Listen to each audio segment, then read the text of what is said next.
അപ്പോൾ അതുപോലെ തന്നെ ശനിദശാകാലം മാത്രമല്ല, ശനി പല പല ശനികളുണ്ട്, കേട്ടിട്ടുണ്ടാവും. 7.5 ശനി, കണ്ടകശനി, ജന്മശനി, അങ്ങനെ കുറേ ശനികളുണ്ട്.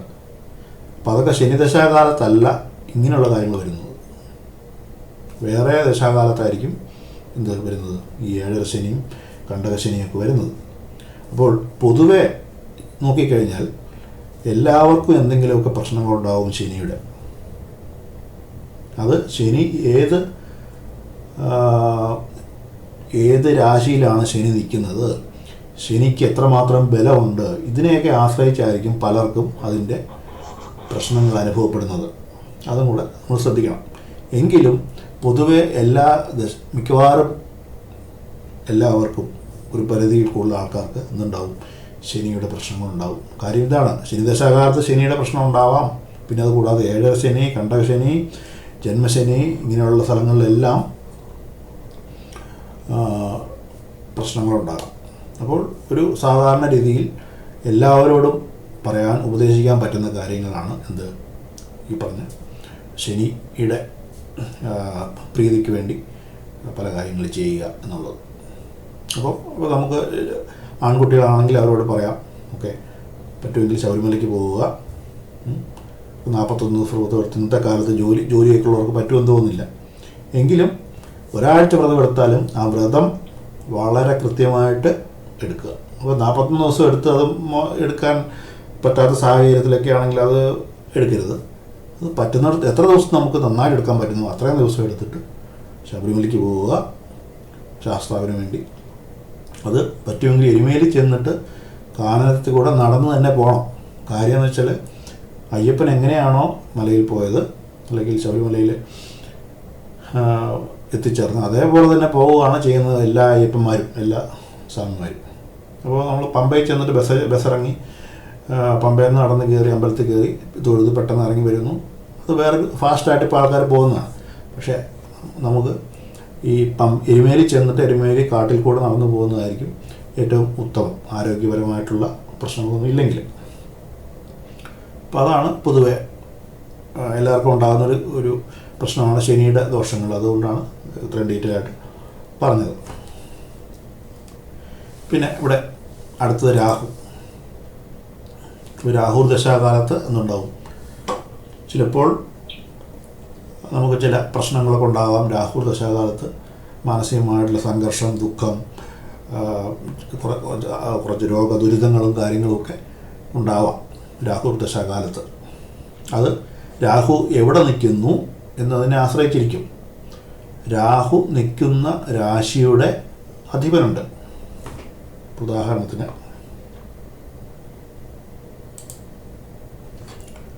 ഇവിടെ രാഹു എവിടെയാണ് നിൽക്കുന്നത്?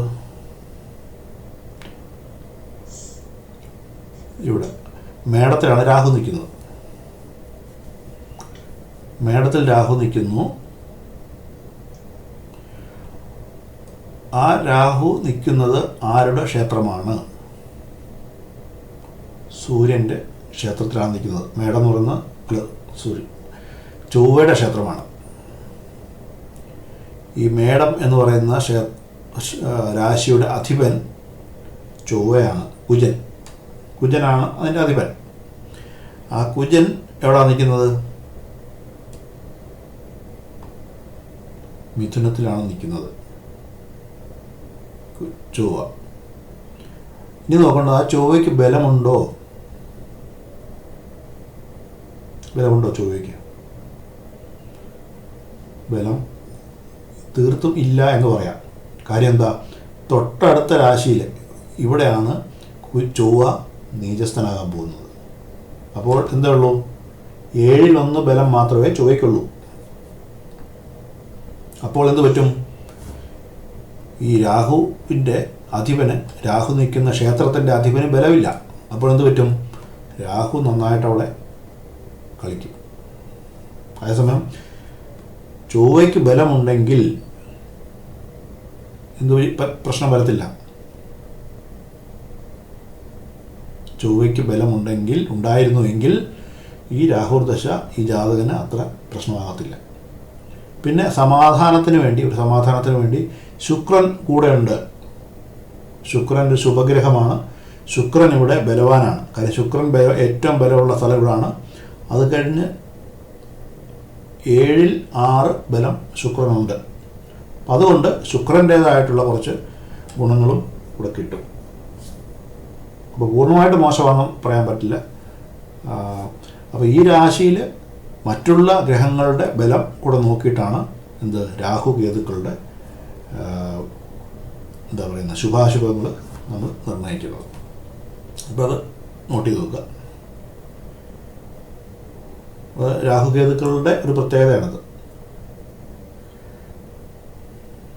ആ വീടിൻ്റെ അധിപന് രാഹു എവിടെയാണ് നിൽക്കുന്നത്, രാഹു കേതു എവിടെയാണ് നിൽക്കുന്നത്, ആ വീടിൻ്റെ അധിപന് ബലമുണ്ടെങ്കിൽ രാഹുകേതുക്കൾ അധികം തലപൊക്കില്ല. അതാണ് എൻ്റെ വാക്ക്. ഇവിടെ എത്തി നമ്മൾ ഇപ്പോൾ രാഹുവിൻ്റെ പ്രശ്നങ്ങളോ രാഹു ദശയാണെങ്കിൽ രാശിയുടെ അധിപനായിട്ടുള്ള ഗ്രഹത്തിൻ്റെ ദേവതയെ നമ്മൾ എന്ത് ചെയ്യണം? പൂജിക്കണം. ഇപ്പോൾ നമ്മൾ മുമ്പേ കണ്ടു ചൊവ്വയാണ് രാഹു നിൽക്കുന്ന ഗ്രഹത്തിൻ്റെ അധിപൻ. അപ്പോൾ എന്താ ചെയ്യേണ്ടത്? ചൊവ്വയുടെ ദേവതയായ മഹാകാളി അല്ലെങ്കിൽ കാർത്തികേയനെ ഭജിച്ചാൽ രാഹുർദശാകാലം കുറച്ച് സ്വസ്ഥമായിരിക്കാം. അതുപോലെ മഹാദേവനെ പൂജിക്കാം, നാഗങ്ങളെ പൂജിക്കാം രാഹുർദശാകാലത്ത്. അതുപോലെ പിന്നീട് കേതുർദശ, രാഹുവും കേതു ഏകദേശം ഒരുപോലെയാണ്, ഛായാഗ്രഹങ്ങളാണല്ലോ, നമുക്കറിയാമല്ലോ. അതും ഇതുപോലെ തന്നെ രാശ്യാധിപൻ്റെ ദേവത, രാഹുവിൻ്റെ പോലെ തന്നെ രാശ്യാധിപൻ്റെ ദേവതയെ പൂജിക്കാം, അല്ലെങ്കിൽ ഗണപതിയെ പൂജിക്കാം കേതുർദശയിൽ. അപ്പോൾ ഈ ഗ്രഹനില എടുത്ത് നോക്കാം. നമുക്ക് കേതു എവിടെയാണ് നിൽക്കുന്നതെന്ന് നോക്കാം. കേതു ഇവിടെ താഴെ ഇവിടെയാണ് നിൽക്കുന്നത്. ഇനി ഈ രാശിയുടെ അധിപൻ ആരാണ്? ഈ രാശിയുടെ അധിപൻ ശുക്രനാണ്. ഈ ഹൗസിൻ്റെയും അല്ലെങ്കിൽ ഈ രാശിയുടെയും ഈ 2 രാശികളുടെ അധിപൻ. ഇനി ശുക്രന് ബലമുണ്ടോ എന്ന് നോക്കാം. ശുക്രന് ബലമുണ്ടോ എന്ന് നോക്കിക്കഴിഞ്ഞാൽ ശുക്രനോട് ഒപ്പമുണ്ട്. ശുക്രൻ്റെ ഉച്ചക്ഷേത്രമാണിത്. അത് കഴിഞ്ഞ് ഒരു ക്ഷേത്രം മുമ്പോട്ട് പോയിട്ടേ ഉള്ളൂ. അപ്പോൾ ശുക്രന് ബലമുണ്ട് നന്നായിട്ട്. അതുകൊണ്ട് കേതുർദശയിൽ അത്ര ദുരിതങ്ങൾ ഉണ്ടാകില്ല എന്ന് നമുക്ക് പറയാം. പിന്നെ ഇവിടെ ശനി നിൽപ്പുണ്ട്. ശനിയുടെ പൂർണ്ണ ബലമുള്ള സ്ഥലമാണ്. അപ്പോൾ ശനിയുടേതായിട്ടുള്ള ഒരു പ്രസൻസും അനുഗ്രഹവും ഉണ്ടാകും.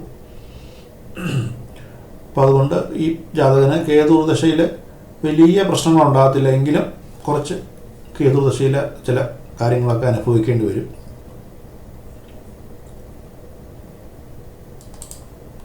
അപ്പോൾ അതിനുവേണ്ടി കേതുർദശ തുടങ്ങുന്നതിന് മുമ്പ് രാശ്യാധിപൻ്റെ ദേവത അവിടെ ആരാണ്? ശുക്രനാണ്. മഹാലക്ഷ്മി, ദുർഗാദേവിയൊക്കെ നന്നായിട്ട് പ്രാർത്ഥിക്കുക.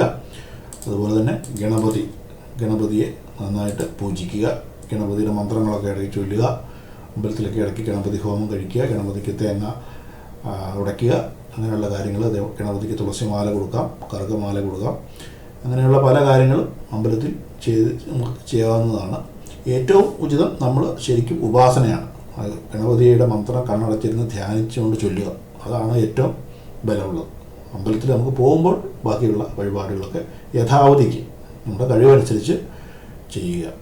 എങ്കിലും ആത്മാർത്ഥമായിട്ടും നമ്മൾ അർപ്പണ മനോഭാവത്തോടു കൂടിയുള്ള സ്വന്തമായിട്ടുള്ള പ്രാർത്ഥന എപ്പോഴും നല്ല പോസിറ്റീവ് എനർജിയും നമുക്ക് നല്ല ആയുരാരോഗ്യവും നമുക്ക് തരുന്നതാണ്. അപ്പോൾ അത്